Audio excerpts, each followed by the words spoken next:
आता रामदास आठवले मातोश्रीकडे कधी जातात आणि तिथून उद्धव ठाकरे यांची काय प्रतिक्रिया येते हे अद्याप समजायचं नाही।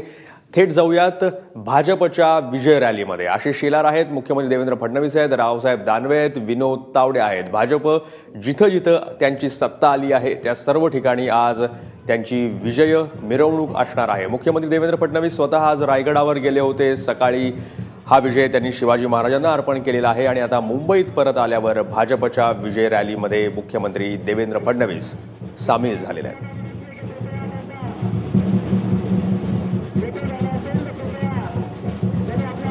ही थेट दृश्य आहेत भाजपच्या मुख्यालयाची, नरिमन पॉइंट इथल्या मुंबईतल्या।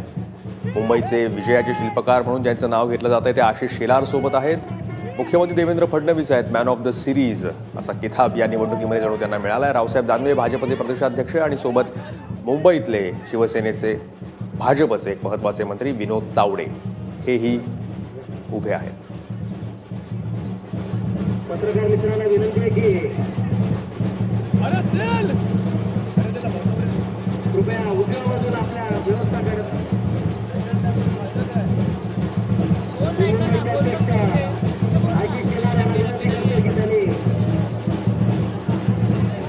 भाजपची मुंबईमध्ये 82 नगरसेवक निवडून आले। शिवसेनेच्या अगदी काही 2 पावलं मागे फक्त भाजपचा रथ थांबला, पण केवळ मुंबईच नव्हे तर पुणे, नाशिक, नागपूर, पिंपरी चिंचवड, सोलापूर, अकोला, अमरावती, उल्हासनगर या 8 महानगरपालिकांमध्येही भाजपचा महापौर बसणार आहे। जिल्हा परिषदांमध्येही भाजपचं यश जे आहे ते गेल्या निवडणुकीच्या तुलनेत प्रचंड असं म्हणावं लागेल। भाजपची एका प्रकारची लाट या निवडणुकीमध्ये पाहायला मिळाली। 10 महानगरपालिका आणि 25 जिल्हा परिषदांच्या निवडणुकांमध्ये, आणि त्याचाच विजयोत्सव आता भाजप साजरा करत आहे। केवळ मुंबईच नव्हे तर ज्या ज्या ठिकाणी आज जिथं भाजपचा महापौर किंवा जिल्हा परिषदेचा अध्यक्ष स्थानापन्न होणार आहे तिथं या विजयोत्सवाच्या मिरवणुका काढल्या जात आहेत।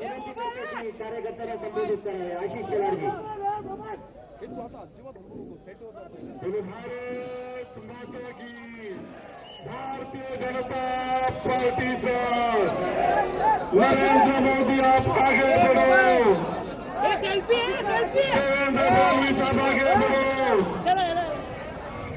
रावसाहेब दानवे आप आगे बढ़ो।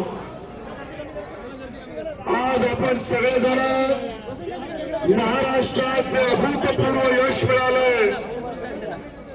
गेल्या जवळपासच्या 25 वर्षामध्ये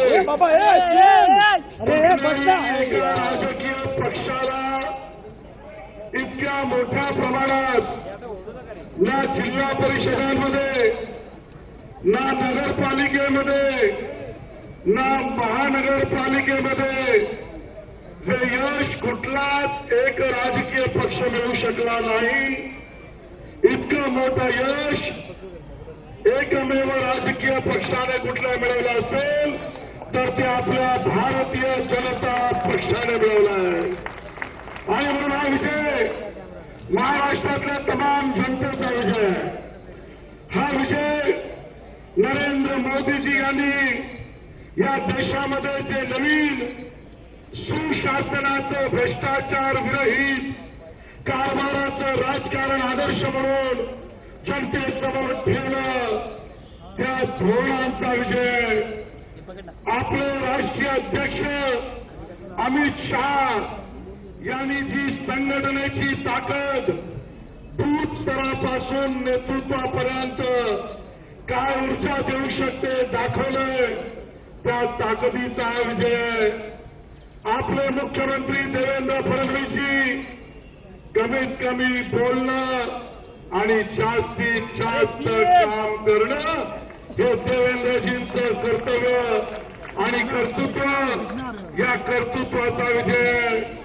आपले प्रदेशाचे अध्यक्ष सातत्याने कार्यकर्त्यांच्या भेटी आणि निवडणुकीच्या प्रचारात महाराष्ट्र पिंजून काढण्याचा स्वभाव